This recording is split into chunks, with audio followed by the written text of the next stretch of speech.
So let's get now. Let's ask the real question: how long did James Cameron stare at the breastfeeding lady? now we're getting into the okay. So now that is a creepy one.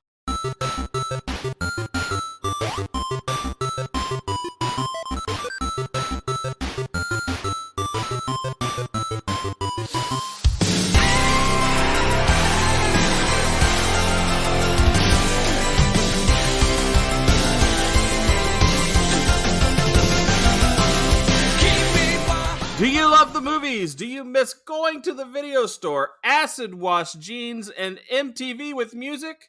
I know we do. Welcome to Mike and Anthony's Soda Pop Culture Club. Me, Mike, along with my co-host, Anthony. Niete. Oh, gosh. Not already. Bring our take on a classic movie every Monday from the 80s, 90s, and beyond, during which we'll play the game and open up a six-pack of favorite scenes. We also point out a couple of generic scenes as well. And at the end of the movie, we'll rate the show. Or rate the movie. Yeah, the show. If we rate our show, it's a fucking 1. But if we're rating this movie, it's somewhere between 1 and 24 cans. Somewhere between there. 1 can is probably... getting a migraine an hour and 45 minutes into this fucking movie. Or if you're in the movie, just being in the fucking movie. And 24 cans is Rose moving over, maybe letting you be on the door. Maybe. I don't know. What? No, I think 24 would be in the car with Kate Winslet. Don't you think? Well, you're going to die eventually either way. I don't know how I feel about that. But hey, before you died, you had a good time. But before we get to all that, we want to let you know some things. We want to do movies suggested by our listeners, and that means you. So if you're listening to this, there's 4 ways you can do this. 1 is join our Patreon. If you suggest it there, we do it. We get to it. We make it happen. 2, if you want us to do a movie and you just can't wait and you want it to be done like the next thing we do, you go to Venmo or PayPal and go at Soda Pop Culture Club. Tell us the movie you want to do and send us $25. We're easy. We're cheap, too. We are very easy. Plus, we have a 3rd way for you to suggest movies. Not only do we have Patreon, we also have a website, sodapopcultureclub.com. You can buy some merch, see our schedule, all that stuff. And there's also a movie suggestion portal on there where, you can suggest it, but if we get to it, we get to it. That's how that works. It's if we like it, right. That too. And then Anthony has a way that he would like people to know. Yeah, leave us a review on Apple Podcasts. In your review, make a little mention of a movie you'd like us to do. That also gets you on the list. That'll put you on the list. And let's also not forget, we want to share this show with your friends if you really don't like them. And check out our Instagram at Mike and Andrew, where we post memes. But mostly of late, it's been memorials. It's been a sad couple weeks of people passing away. And I just feel weird about putting our movie ones out when there's all these things happening lately. So much goddamn tragedy in the celebrity world.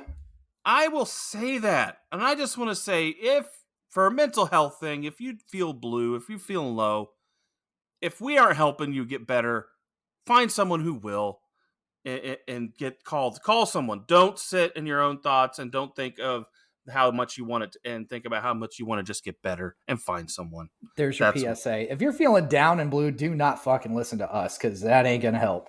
Yeah. Unless it does, then just, hey, we got 100-something episodes. Go back and unblue yourself. However you. Oh, no. It sounded so wrong.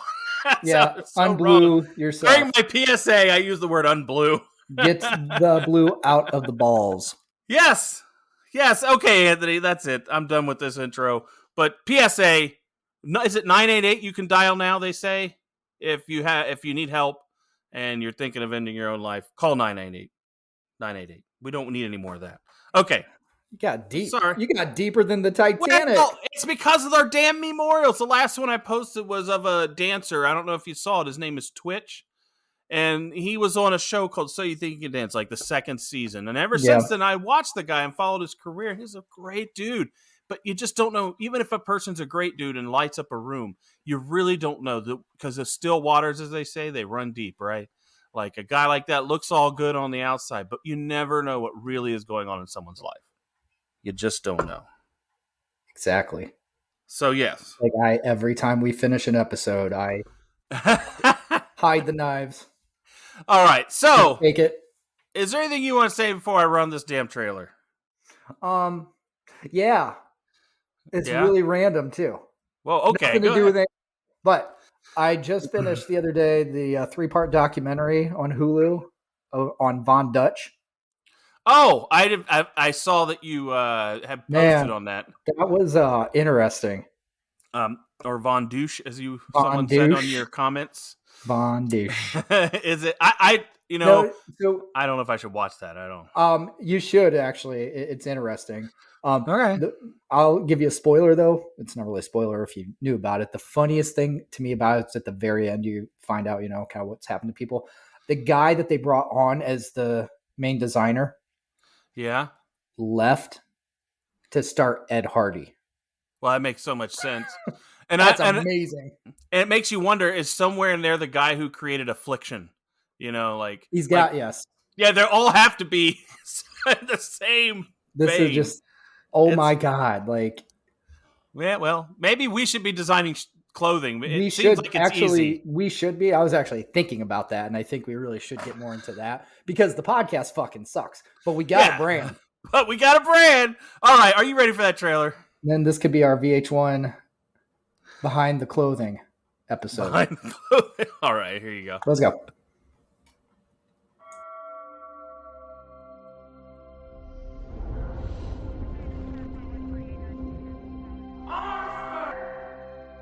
Titanic was called the ship of dreams, and it was. It really was. All right, open your eyes.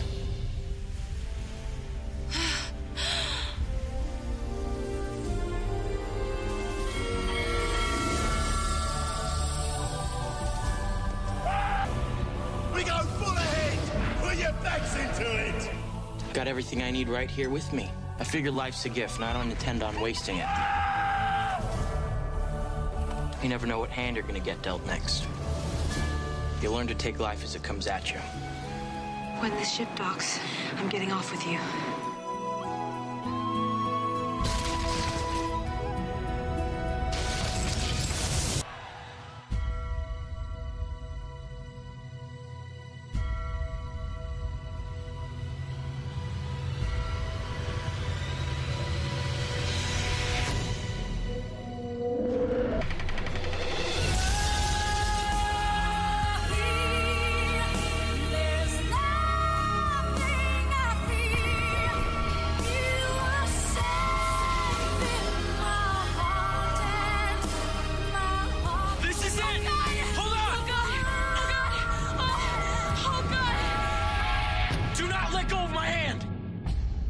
Never let go. That oh God, I was like, is that from the car scene or is that when the ship's going down?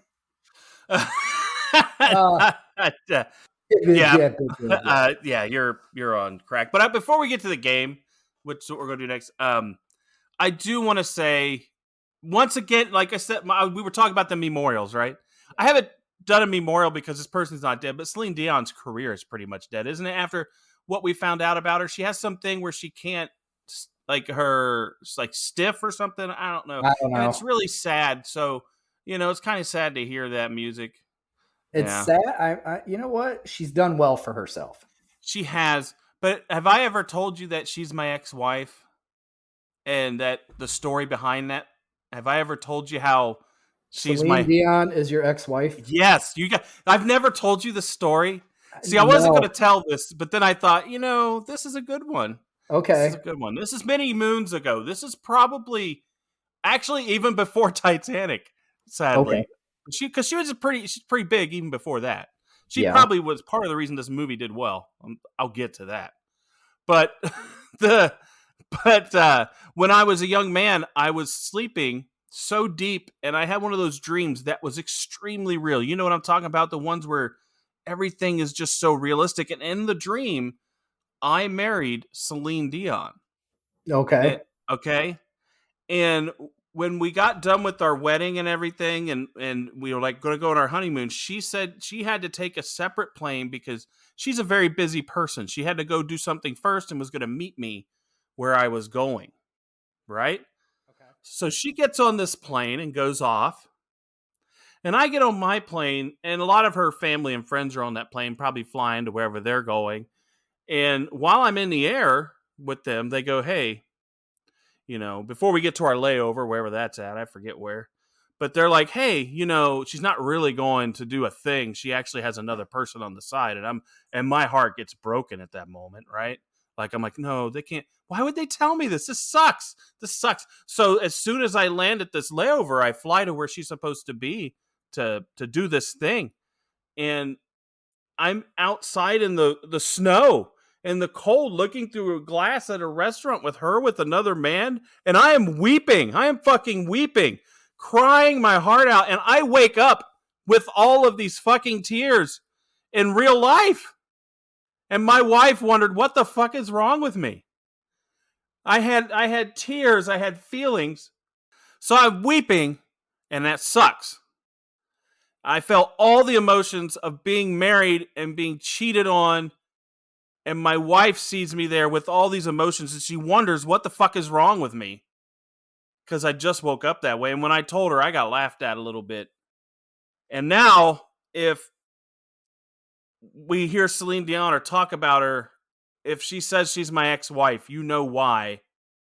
From now on, that I have the real emotions of loss from that relationship that I never really had. And it sucks. So I don't know if you've ever experienced that in your life. That kind of dream? No. That's the worst fucking story I've ever heard in the history of my entire fucking life. Or fun. You could say it's fun. I mean, what if you had that? What if you had that feel like you married Ryan Reynolds and lost him? Don't go there. That's way different. That would suck. Which one's a bigger star? You're Ryan Reynolds. Celine Dion. Celine Dion could buy Ryan Reynolds. You know this, right? You know what? What? Wouldn't you rather replace Ryan Reynolds with Celine Dion in that dream, though? No, not back then. You got to remember, this is like 1997, 96, right before this movie came out. I know it was before Titanic came out. That was just a horrible, horrible story. Well, it really hurt, though. I'm telling you, man. It was so bad. I don't even know how to put it. But that's my Celine Dion connection. So I always have my heart always beats a little different for her, even when I didn't like her music. So I didn't like. That's the funny part about it. At the time, I would always bitch about her songs being on the radio and how they were just so boring half the time. And then I have a fucking dream. There you go. Now, were you back in the day attracted to Celine Dion then? I mean, she wasn't an unattractive lady then, but it wasn't necessarily someone I went out and bought a poster for. Let's put it that way. Okay. So there we go. All right, are you ready for the game now? Yes, I'm ready to move on. Please. All right, here's the game. The game's where I'm going to read Anthony some reviews, 3 of them to be exact. 2 of them are real, 1 of them is fake, and all he has to do is point it out. It's something he hasn't been able to do very well, but it's what he has to do, and you can do it too. And if you point it out, well, you're just better than Anthony, and that's just how it goes. And I don't think that's hard to do. Being better than Anthony is something most of us do daily. The bar is so low, it's probably underground. Yeah. Are you ready? Sure. All right. Do the game. The first one. Here we go. Stephanie Zacharek of Salon.com. Glub, glub, glub. Carl Fox of the New York Times. A masterful stroke by Cameron that will send hearts soaring. Susan Stark, Detroit News. As a spectacle, Titanic sets a new standard. As a romantic drama, it's substandard. Third one. All right. Why is that? Susan Stark. Who is she? Game of Thrones. Well, you would be wrong, sir. Susan Stark is a real person, though, as well, from Detroit, because Carl Fox is Charlie Sheen's dad in Wall Street. The movie. It's Martin Sheen. Actually, it's literally his dad, like he literally is his dad. So Martin Sheen was Carl Fox in that movie. Fuck off. So people, you see how he thought he was so confident. I didn't even ask him why. You know why? Because I just wanted to let him know. I just couldn't hold it in. It's like I have a problem with that.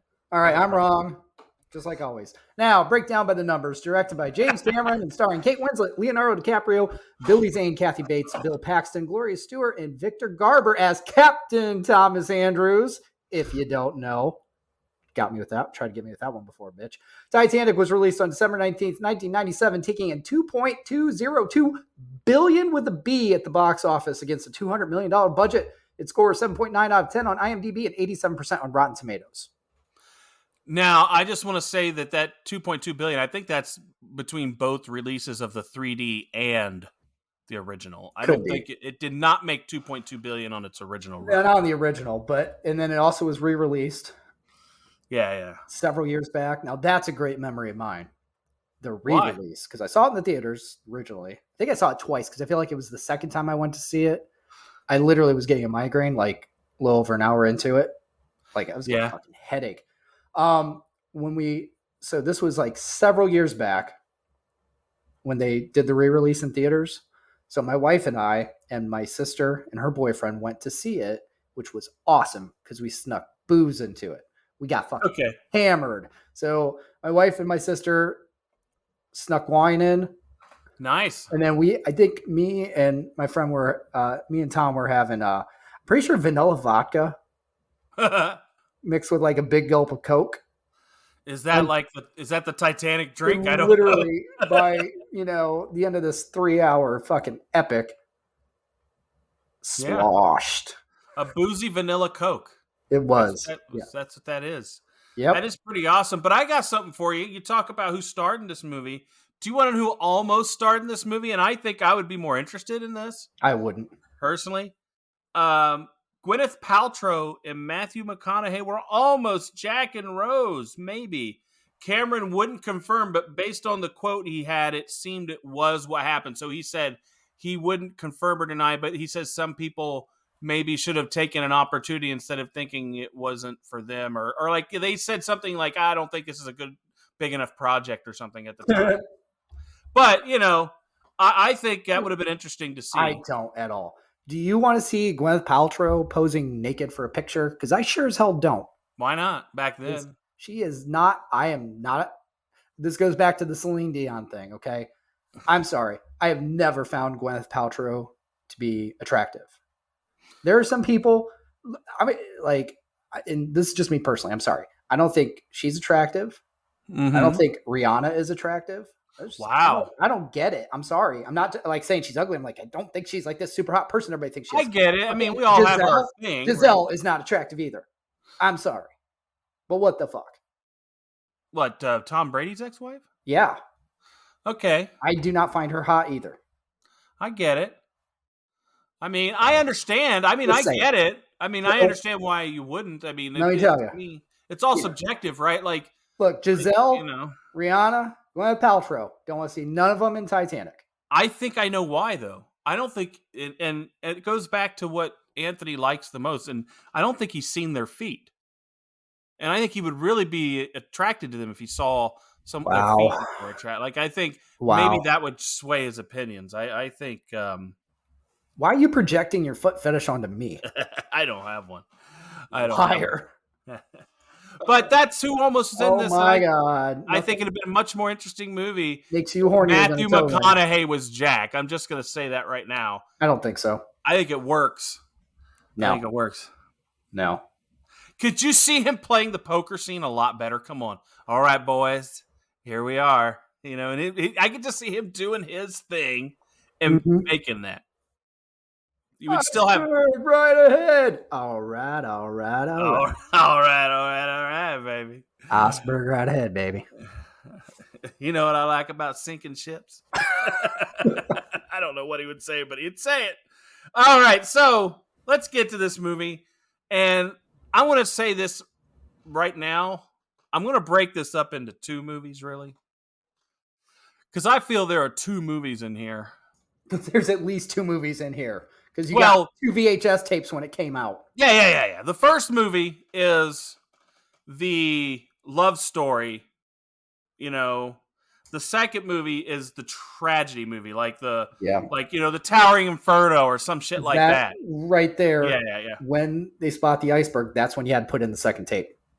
Yeah. So the way that this is broken up, that's the way I'm going to talk about it. I want to talk about the movies as the first part, and I want to talk about the second part. But before I get to that, I want to talk about what I feel about this movie in general. And what I never was into it. Like a lot of people, I did not see it in the theater. My wife did. I did not. And I barely watched it. Somehow I have seen this movie, but I know I have never sat through it all the way once until this week when I watched it twice. Okay. So I never have sat through it all the way. Because why? I can't. But and the only reason I sat through it this time is because I watch it while I'm at work. Because I can't go anywhere. I got to fucking work. So it's like it's playing. I can't get up and just walk away. So it is what it is. But I think this movie brokers in a couple things. I think that I don't think it's as good as its hype, is what I'm about to say. I think people have sentimentality about the Titanic. I think people like the Celine Dion song. And I believe this movie has a smell of it, a taste that we now have of the Hallmark formula. Like it has a smell of it. Like somehow I felt it. I don't think so. I smelled it somewhere in there. I was get like, no Hallmark out of this. You get none? The No. only thing not Hallmark about this is her breasts. That's the only thing. That would add a little more appeal to some Hallmark movies for sure. But I feel people watch this, and here's my thing. Mm-hmm. They have what I call Titanic goggles on. There are people who obsess over that tragedy that if you put anything around it, they're going to be obsessed to watch it and be into it. And so the goggles are on to want this to be a good product, even if it's substandard. I don't think so. Oh, I believe so. I'm going to tell you right now. I'll tell you right now why. As much fucking movie as that, or money as that movie made, and the demographic that went to fucking see it, didn't give a shit about that boat. They wanted to see the love story of Kate and Leah. No. Yes. I disagree because I think the people who went and watched that, you're right. I will give you this. The love story wrapped around the tragedy is the draw to it. But the problem to me is, and this is why I want to break it into two movies, is there is two movies. There's a romantic movie and there's a tragedy movie. And to me, both of them on their own are not that good. Okay. They are not that good. I mean, like, I do not get the love story thing as much. We'll get to that here in a second. And in the tragedy movie, it's like I'm not getting enough of the tragedy. Like you know, did you get enough tragedy out of that? No, actually, wow. and I want to call this. I want to call my 6-pack early on one of these. I called the ending on this. I knew that fucking boat. The boat was going to sink. Yes, good job. I called it though. Good job. Called it. The sinking. I called it. That's my 6-pack idiot. there. Fucking. So yeah, but no. Let's get to the first part of this movie. I'll get my first 6-pack just because I'm. Go ahead. Because it's mine. Kate Winslet, the painting. Okay, I mean you could do that. Kate Winslet's a good 6-pack. Topless Kate Winslet. And let's get into that. Okay, so remember I'm talking about the first part of this movie being a romantic movie. I don't think it's a great romantic movie. I don't believe the chemistry was that great. Okay. Watching this, I think that the celebrity that came from this movie was more about the hype of the movie than the actual performance. If you watch Leonardo DiCaprio, his acting is not that great, especially during that fucking card game.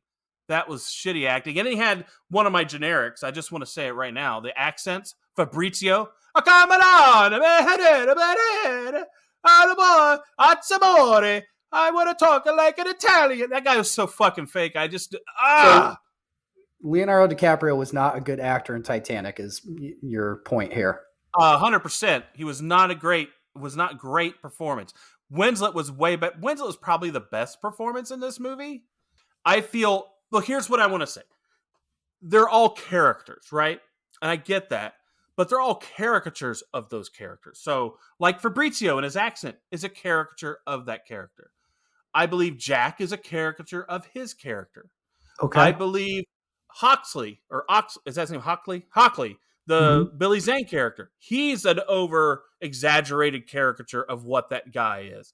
Like, all of them have these exaggerated parts of Bates, Kathy Bates playing Molly Brown. Yeah. She's exaggerated caricature of that person. It's like it's all exaggerated and it's just feels icky. It just doesn't feel good, you know? Okay. And even Rose, even though she's the best, she still has this woe is me bullshit going on the whole fucking time. I don't like it. Okay. I mean, but you What- don't. what You we're agree? gonna- Okay, thanks. What we're going to do here is I'm going to let you give your opinion on all that, and I'm going to choose to ignore it. Every word of it. Why? I'm going to let go of that just like I let go of your Celine Dion dream. It's over. It's done. I'm going to pretend I didn't hear any of it because it's stupid. But come on, man. When they meet, think of how is that? She's about to jump off the ship, and he does the whole, well, if you go in, I gotta go in. Yeah. I found that dorky. Well, you found it dorky because you would never fucking do that. Well, no, I would just grab her and say, you're not going in. No, you wouldn't. You back up because you don't want to get splashed. Whatever. You're like, I I'm know wearing what I my would new do. kicks. I don't want to get water on them. Whatever. This you're telling me. Okay, well then give me your opinion of this first half of the movie. Give me your opinion of the love story and the chemistry. What makes you think it's good? That's what I want to know. Because it is. It just That's is. not. What do you mean? What makes? I think it was well acted, and I do think they have great chemistry. You think that was watch it? Did you? How many times did you watch it this week? I've watched this thing fucking Jesus Christ. Are you kidding me? You know how many times I've watched this damn movie? Hopefully not more than twice. More or than 3 twice. times. Hopefully More the than first twice. time you watched it and didn't watch it until this week. More than 3 times. Because tell me how that romance isn't subpar. It's predictable. It's predictable. And not just because the movie came out in 1997. It is totally predictable down to the T of the conflict and what is happening here. It is not anything innovative. It's not great. The meet cute isn't really that cute. I mean, as a romance, it is blah. It is not great. And then like I said, the acting is a little mechanical. I mean, the best acting came from what's his name, Victor Garber and Rose. I mean, those are Kate Winslet. Those are to me the 2 best performances in this movie. Whatever. I thought it was well acted. You're an idiot. Let's move on. You don't. I can't move on. That's my whole thought. I can't stay on this point because I disagree. You're wrong. I like it. You don't. That's fine. So you're saying like when this movie isn't full of platitudes as well? Like what's the life's a gift. Plan on not wasting it. You do the hand you're dealt. I mean, that whole thing, that was, I just didn't feel it. All life is a game of luck. It is not. It is not a game of luck. I guess it was more lucky when the Titanic was still floating. But I'll tell you, the only person actually that I don't like in this movie. Really? You like everyone in this movie? Can't stand Rose's mom. Why? She's at least the one who explains to you why Rose should be this manic moron trying to jump off a ship because she's trapped. She's fucking treating Rose like she's her Macaulay Culkin. No, she's using her to maintain her status in life. No. That is not what it is. It wasn't about status. Yes, it is. It was about money. They are about to lose all their money and lose all their possessions. Exactly. That's because she doesn't want to be poor and get a real job. Those are possessions. I wouldn't call it status. She doesn't want it's status. Are you kidding me? Yeah, she doesn't want to get a real job. Who she does? Wants her daughter to marry that cock knocking sumbitch, so she doesn't have to get a job as a fucking seamstress. I get it, but to me, that's a safe play if you're Rose. Just deal with it. Don't cry about it. You know. Are you kidding me? The guy's an asshole. Hey, he's kind of an asshole later on. We do get kind of an asshole. At the beginning of the movie, we don't know that he's an asshole the way he is. Yes, we do. Why? Because every fucking time he talks, you know he's an asshole. He's Billy Zane. Billy Zane just sounds like an asshole. It doesn't mean he is an asshole. He's a rich fucking prick. Well, he's rich, and so you think she is too at the beginning of the movie when she gets out of the car with the hat and the thing. Exactly. Well, it's not that impressive. She even was an asshole to the ship. So you don't like her because she actually has feelings and a soul. No, I like scruples. her. No, I think, here's the thing. I like her, but I feel that the problem is Jack is a distraction, right? Like, I don't think there's this big romance that's would have gone on after this boat. Jack could never support someone like this. She's just having a boatmance, as we call it in the cruising life, right? She's Oh my having a little bit of God. a boatmance, and and when they're done, they would have been done with each other. I don't think that goes on much longer after that because he has no home. Oh, my home's the Titanic. You know, he's a dumbass like that. Like, I don't have a place to go, although he does. He's from what was it, Wauwatosa in Minnesota or Wisconsin or something? That lake that didn't exist that he at the time he mentioned it. Did you know that didn't exist? Like Titicaca.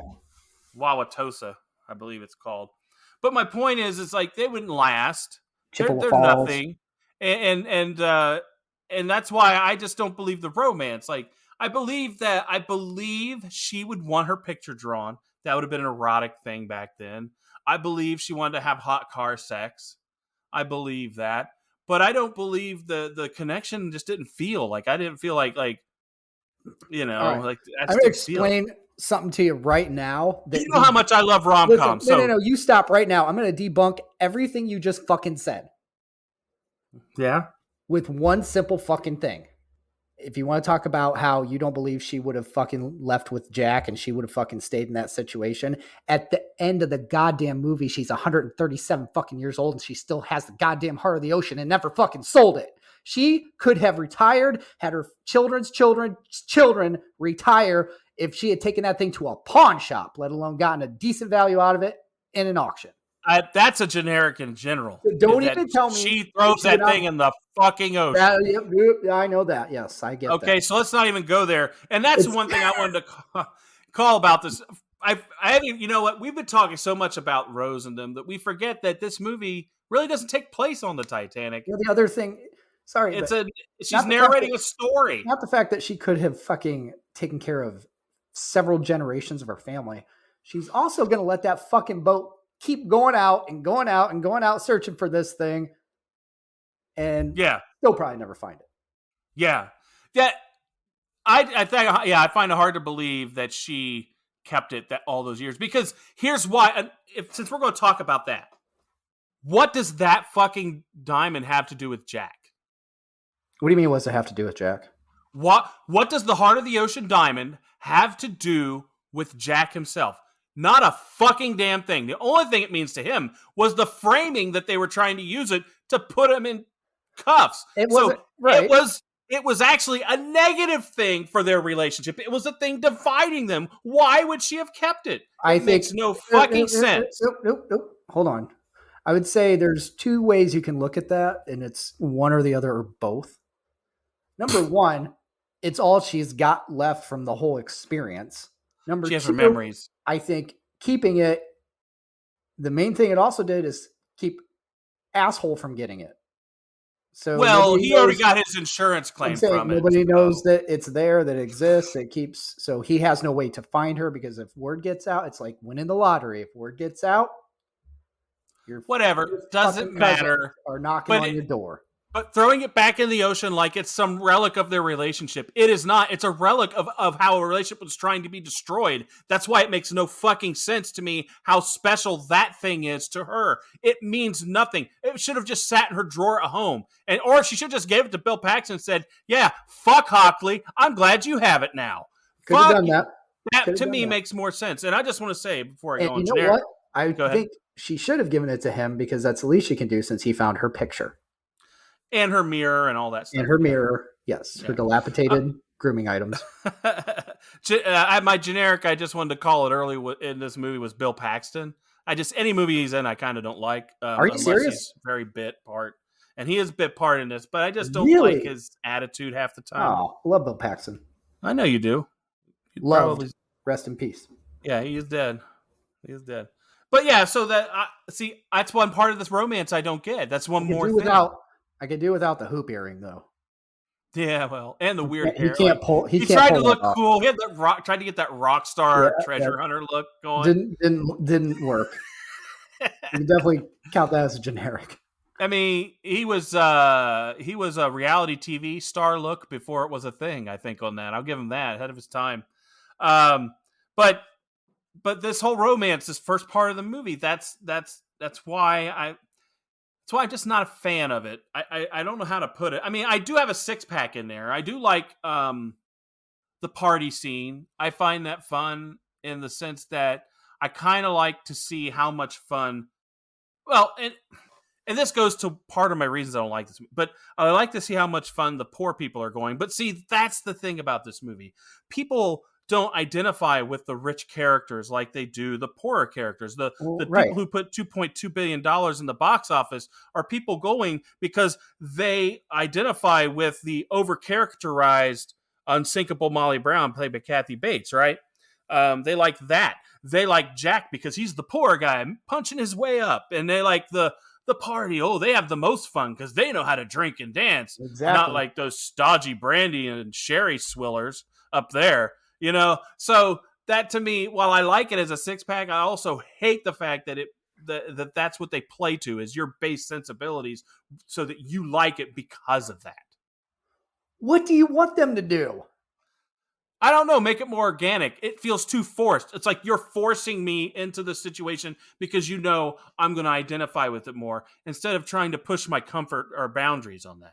You know, like it's too simple. It's very simple. It's a paint by numbers. That's my problem. This romance part is a paint by numbers, and it's not even that good of a paint by numbers. That's my thing. So when you go to that party, you know, you get the expected shots that you should get. Like it's not, I don't know how to put it. It's not like great. It's not like I feel like you're just saying shit to hear yourself talk. I do love to hear myself talk. I do a podcast, asshole. You're making fucking arguments that are stupid, which you do a lot anyways in general, but today they're really bad. Whatever. I feel like you got it in your head that I want to pick apart one of the highest grossing movies ever just to show I can. No. Yes. That's not true. But I want people. But here's what I will tell you. I'd rather believe that you're doing that or that you're just this stupid. No, because it's one or the other. I don't want to further propagate the idea that something is exceptional that has mediocre shit going on in it. I would rather be honest and truthful of what is mediocre about this movie. Go ahead. Than lie to somebody and say because it was so successful, it was great. That is not true at all. That's why I think it's more about Titanic goggles and the song and the hype of it and that Jack and Rose romance. While it was great and it swept people into it and created this nostalgia for that, that doesn't mean it was quality.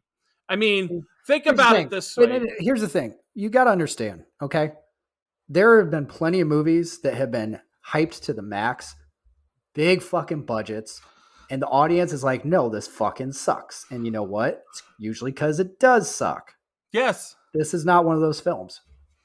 Well, we are going to do on our next podcast, we're going to do a movie called Gremlins, right? We are. I don't want to pop people's perceptions yet, but do you know what its Rotten Tomatoes score is? I do. And what is that, Anthony? It's 1 point off of this one. That's right. So you're telling me the greatest fucking movie of all time that's made $2.2 billion. It's the greatest movie of all time. It's the greatest love story of all. It's no more appealing to the masses than Phoebe Cates and this fucking asshole with the Muppet. I mean, come on. Come on.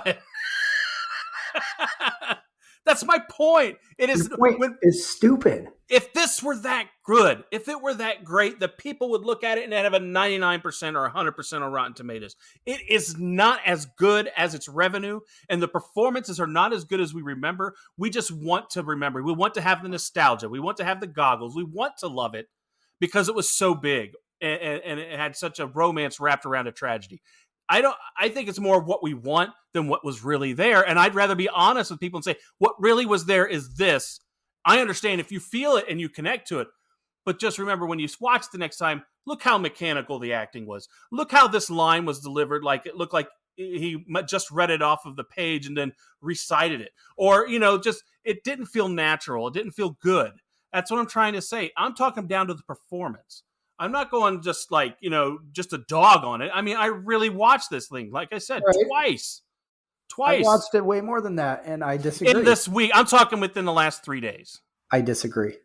So, I've watched it too many fucking times. And I still want to say fuck Fabrizio's accent. Still want to say that. I agree with that. Now, I do have a question, though. You know, the drawings, they found? Yes. How long did Jack stare at the breastfeeding lady to draw her? Like, how creepy was he? Did she know? I mean, think about that. There was a breastfeeding lady drawing in there, and people don't like to be watched. That's very creepy. I will say. Oh, I got to throw another 6-pack too, by the way. Oh, go ahead. I always did like the paintings. Something Picasso. Oh, that's another base humor. But that's a base humor thing. You're pointing out the generic part of it. That it's something that everyone understands what Picasso is. Right. And if we go, oh, he's nobody, then everybody will be like, oh, I'm in on the joke. It's very base, right? I like it. But the thing of it is, it's funny you think about so many Picassos got fucking ruined when that ship went down too. Oh yeah. Chagall. We heard it. Monet. Mm-hmm. Yeah. Fuck them. Well, it's the Titanic. What can you say? Do you just want to skip to the end and rate this? Because I feel like that's all you're getting at here. No. Because we gotta get through here. You just want to pretend you got a big dick at the end and be like, I'm gonna. I just want to say, while I thought Kathy Bates' character was a caricature, I will say it is kind of a 6-pack to have a character like the unsinkable Molly Brown in a movie. Just interesting to have that. She's supposed to be and you can obviously see what she's supposed to do for the movie. She's supposed to bridge you and Jack with the rich people. Mm-hmm. So that you can feel like you're being led into the club and someone's giving you here you go. Here's the other thing though. She's the person I think you want to identify with the most, because that's how most normal people would want to be. That you came into money, but you still had your sensibilities about you when you did. Yeah. You weren't born into being a prick. She overplays it a little, but yeah. That's my only... Well, I like the character. I don't think she overplays it. I think she gets so much enjoyment of that as like... She likes fucking with people? I think that character loves fucking with people and making the rich people feel fucking uncomfortable. I'll give you that. I will concede to that point. Because it's right. But I want to say, go back to the sketches that you may not know, is that all sketches were done by James Cameron. Yep, I did know that. Okay. So let's ask the real question. How long did James Cameron stare at the breastfeeding lady? Now we're getting into the... Okay, so now that is a creepy one. Okay. Yes. Unless he may have got permission. I don't know. Or he may have gotten it off of somebody else's picture and drew a picture of a picture. And who knows? At that point, we're into this deep meta universe of who really watched a tit sucker for a half hour. Yes. That's wouldn't it have been great flipping through those like in a bonus scene? We never got to see the one-legged prostitute. But wouldn't it have been great that there was like a picture of a robotic hand? Oh yeah. I thought maybe at the end we should have gotten the payoff of the one-legged prostitute picture. We really should have, yes. Because he really... She's like, oh... He's like, how beautiful she is. And she's like, oh. And I'm like, what did he draw? What did he... I'm assuming we got some hoo-hoo in there. Yeah. That's what I'm thinking. So you never know. So I want to get now... All those things you got, it's the briefcase in Pulp Fiction. You just have to leave it to your imagination. Yes. And I want to get to the second half of this movie. Because the first half, tragedy. There's the romance and... Jack doesn't want to be left out and, all that. Gotta live life. Rose, you gotta live life. Take it. Each day to the fullest. Platitude, Rose.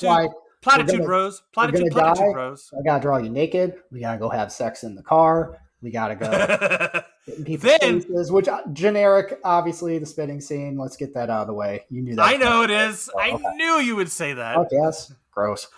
But the thing is I blame this whole thing, the whole Titanic sinking in this movie, on Rose, really. Because You blame her for the Titanic sinking? In this movie. The way they dramatized it, yes. Okay. Because her with Jack is what distracted the watchers, and they were looking down at her and Jack about to get it on in a hallway and kiss and stuff. And then they look, and then they turn around and are like, "Oh no, a fucking iceberg!" So she distracts the people who are supposed to be watching the fucking boat. So Go you think figure. that 10 seconds was the difference? 10 seconds is 10. But think of how much, if they'd have gotten that extra 10 seconds to turn, they may have gotten turned enough to where it was more minimal damage. You blame dipshit for telling them to turn on the other fucking burners. Because if they were going at a speed they should be going at, they wouldn't have hit the damn iceberg that hard. If they hit it, it wouldn't have been that bad, or they would, and if it probably would have been a glancing blow because it wouldn't have been at that speed. Yeah, that definitely, the hubris of the captain and the person who built the ship was based on this movie was what did it in. There's so much, and then the bullshit, not enough lifeboats.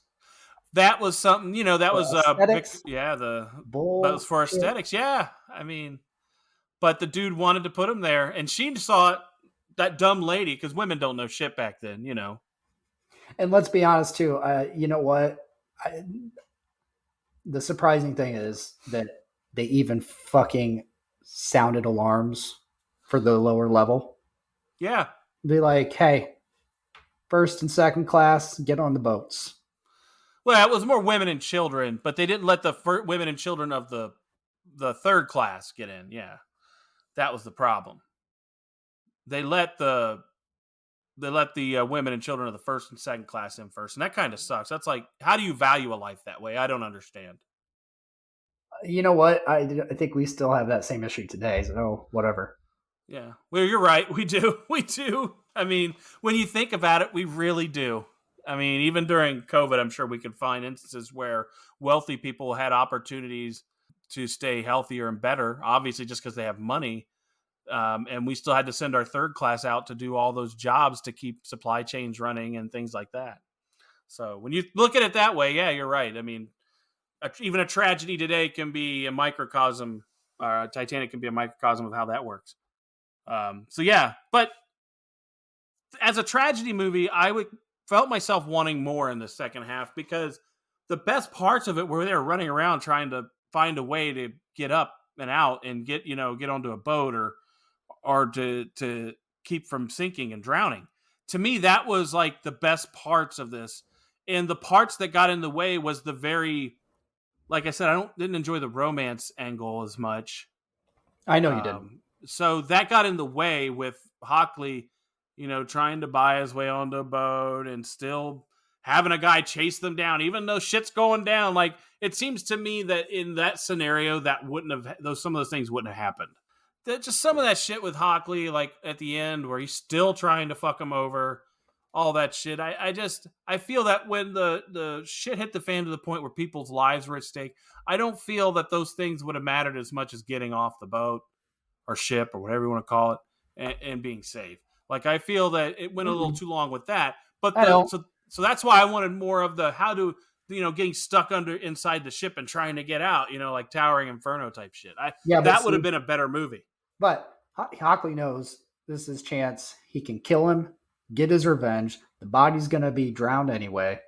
He's already got his revenge. He already thinks Jack's going to die because he's not going to get on a lifeboat like everyone else that is in third class. So to me, I don't even know that you really care at that point, because how many hundreds of people are going to die because there's not enough boats, and that you're probably rich enough you can get on one and they can't. Mm-hmm. I mean, to me, you've had your revenge because you're rich. In his world. He's petty. It's not enough. I guess. It's not enough. I guess he's petty. I want to fucking shoot you, and I want it to be the bullet from the gun that I'm holding. I want to make sure I'm the one that kills you, not the sea. Let's get to what it all comes down to.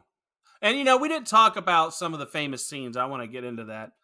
I forgot, before we get to the end, the famous scene of "I'm the king of the world" and all that bullshit. Yes. Yeah. But people forget is Fabrizio ruining it with his accent right after that. "I'll never forget you. I think I see the Statue of Liberty way out there."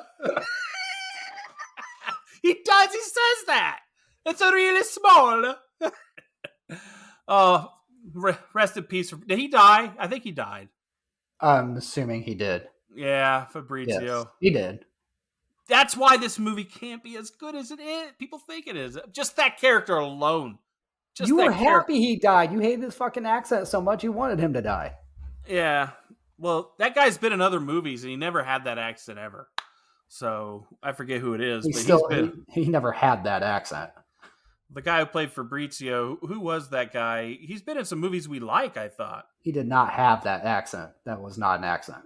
That was me trying to do an accent. Danny Nucci. What did he do? Danny Nucci. Crimson Tide. He was one of the, I think the driver, like the pilot. The Rock. Yeah, he's been in a lot of movies. That's why I say he was in a lot of movies back then. And it was just like, I knew he always played like a New York Italian, but he never sounded like that. Yeah, I'll definitely say he and Rose's mom, my least favorite characters. Rose's mom, I understand not liking her because of what she wants her daughter to do. But as a character in the movie that creates the plot device for that romance, you need her. So when you tell me the romance is great, you better hope she's a part of it, by the way. She's a fucking tag-along. She's the antagonist. She's the tag-along. Whatever. You're the tag-along. She's Macaulay Culkin's parents. You're the tag-along on this podcast. I want to get to the final. My sights higher. I do want to, I want to get to the final thing of this tragedy part on the second half. It's obvious the one thing everybody talks about, and it is a generic for me. It is the door, of course. Could there have been a room for a second person on that door? Yeah, we always got to go back to that conversation.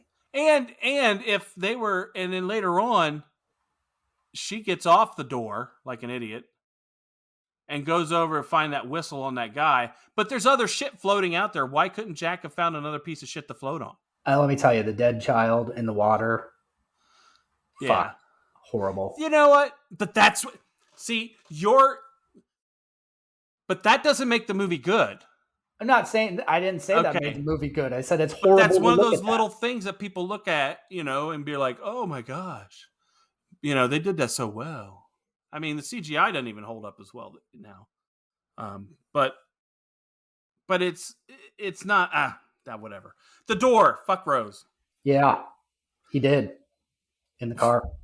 Maybe we never really saw it. What if it was just heavy petting? I doubt it.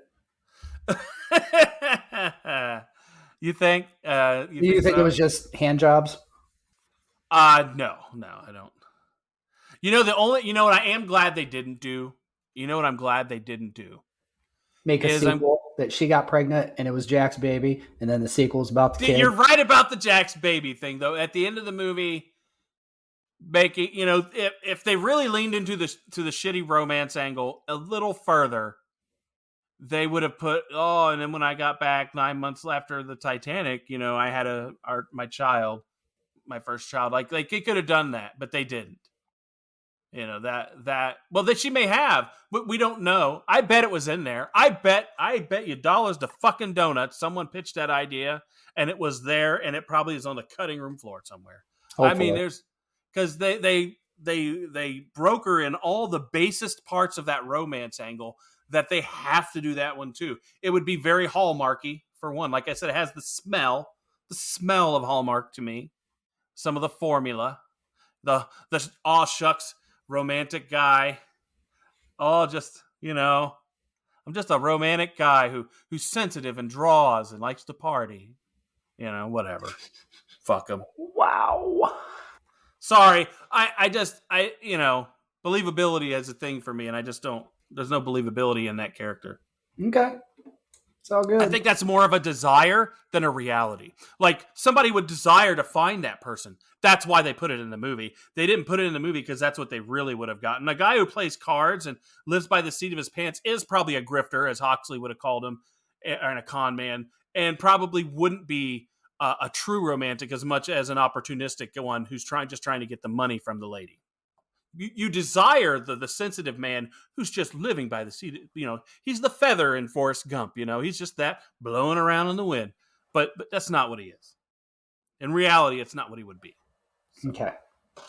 Just speak your piece.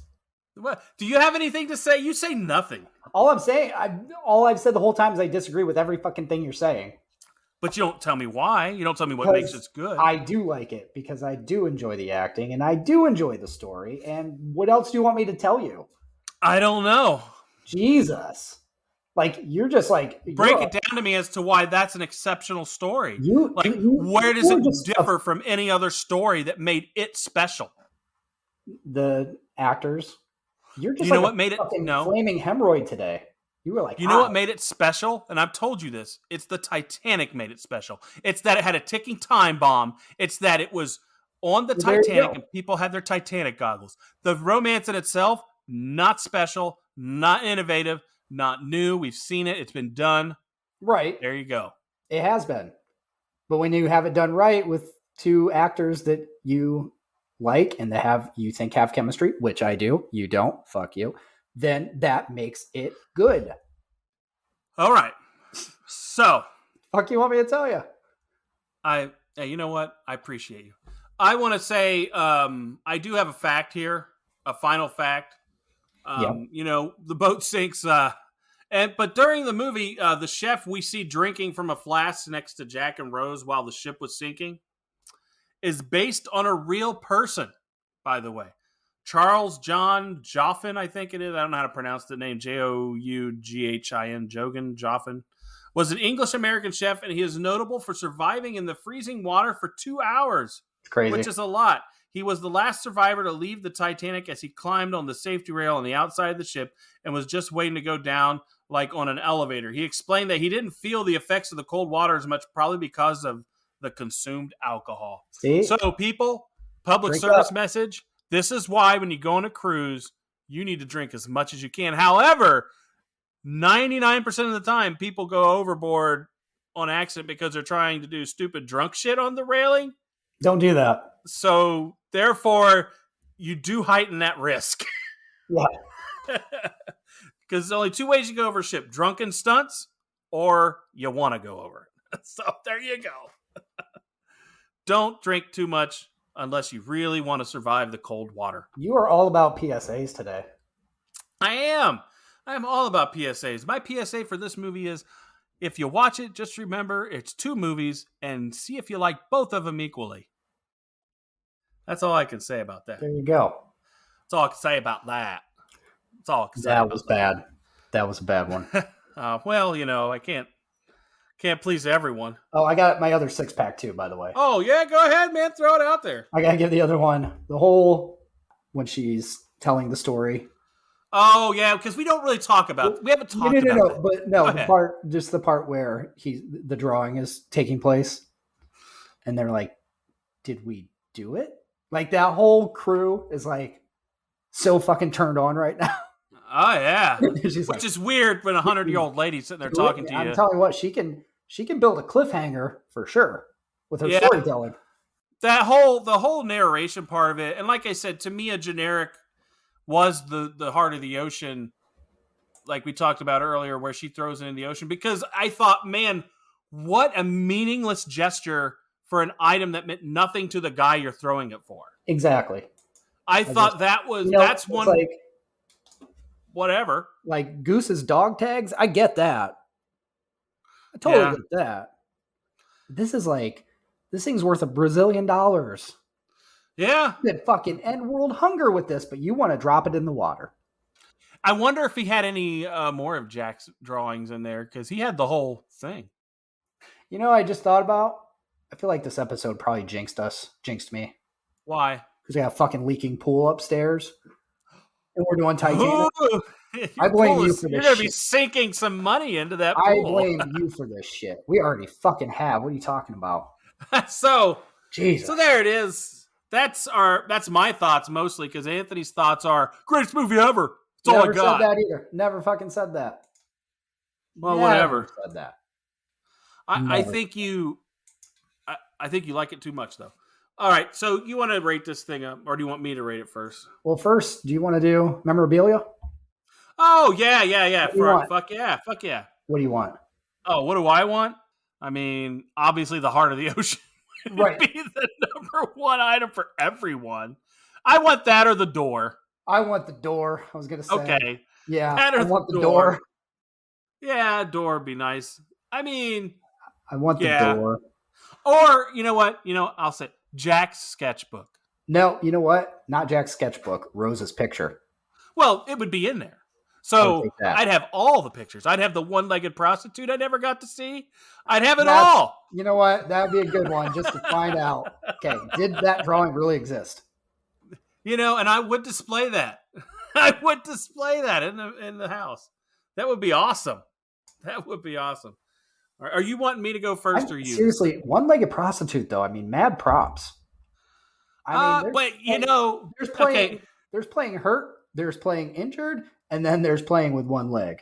But I'm going to say this, and there are fetishists out there that's a thing for. So really, sure. you fill a niche market when you are a one-legged prostitute. Mm-hmm. And I'm sure there's a foot guy who's into person with only one foot. Like, I mean, it does make you wonder: is it quicker, or is it harder to switch positions? Oh, I don't even know the legit. I can't think of the. Like when you want to reverse on a hard cross, immediately go to guns on them. Can you do it faster that way? I like the Top Gun reference. Yes, I think I'm going to come in inverted dive on that one. About 2 meters. Get the Polaroid. All right. Yeah, do you want me to rate this one up first? Go ahead. I'll let you. I'll give you the honors today. I don't think it's any. Obviously, I have some feelings about this movie. At the time, it was very well made for what it is. Since then, if you watch it, it shows its age. It's not. The rewatchability is hard on this one. Well, one, I mean, you already know the ending. Fucking thing's gonna sink. I mean, like, come on, get real. It's the Titanic. I mean, we know what happens. Spoiler. And the only way to make it interesting was to throw a romance on there that had to somehow run its course within the couple days and then sink. And kind of that's how my feelings are, It's a very quick romance for me on this one. I'm not blinded by the goggles of the tragedy. I'm not blinded by my desire to want something great around that tragedy. I don't think the romance is that great. I think the best part of it is the second half of the movie when they're trying to get off the ship. And then they fuck it up by not giving him room on the door. I mean, things like that. But because of the performances, I personally think this is a particularly average movie for me. Like, this is one I will not watch again, probably, because it's so fucking long. And I don't think it's so exceptional for all those, because Fabrizio alone cost this movie 5 points. Just fucking accent alone. So I give this 13 cans. 13, okay. So I do got, before I rate it, throw in one other story. I think I might have mentioned this before in an older podcast. I don't remember. I feel like I did at some point, but I do remember one funny story about this. So back in the day when I worked for a pizza place, east of Chicago, it's my first job. Yeah, making pizzas. The one girl worked there. She was the shift manager. I just remember because this was after Titanic had come out and everything. I think I know the story. You do, yes. Her husband, I think it was, it was like thrown out. Basically, it was like basically a Oscars copy of it. Yes. That you get to view ahead of time, whatever. So it was like basically, I guess, like damaged from being thrown out. But she said this is before. So this is like, back when this is before the digital age and you could get stuff like early, like we have now and things like that, before pirating or anything like that. So she said she would play it on her TV, and if she watched it from the reflection off their fish tank, I think it was, that's awesome. See it just fine. So I was like, man, that's Boy Scout shit. Yeah, you did. I remember you telling me that story. Telling me that story. So, I had to bring it up again since we're doing Titanic. Okay, so for me, I do think Titanic's a great movie. I don't think it's the best fucking movie ever made, so shut up with that. But the easiest way for me to rate this, and I do understand, I would say initially I was like, it's got to at least be a 20. I mean, it's a fucking worldwide phenomenon. We had some great actors in it. You can bitch about their acting all you want. And again, the story it told, I enjoyed, even knowing what was going to happen at the end, but was going to sink. So the easiest thing for me to do was to work just backwards from a perfect score. So, got a point off for Fabrizio. That's too weak. That's too weak for that fucking accent. Now down to a 23. Got a point off for saving the heart of the ocean, then dumping it in the fucking ocean at the end with all the good you could have done with that. That's a point off. We've got the spitting scene that I can't fucking stand. That's a point off. And then 3 more points off for Celine Dion. So I give it an 18. My wife! Why would you do her dirty? Well, she did me dirty. Wife. She did you wrong. She did me wrong. All right, what's that put us at, man? That's at 15 and a half.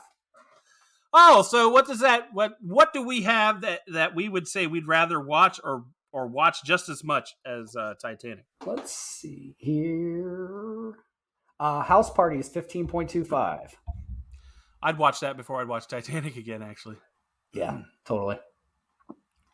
15.75, Men in Black. Better movie.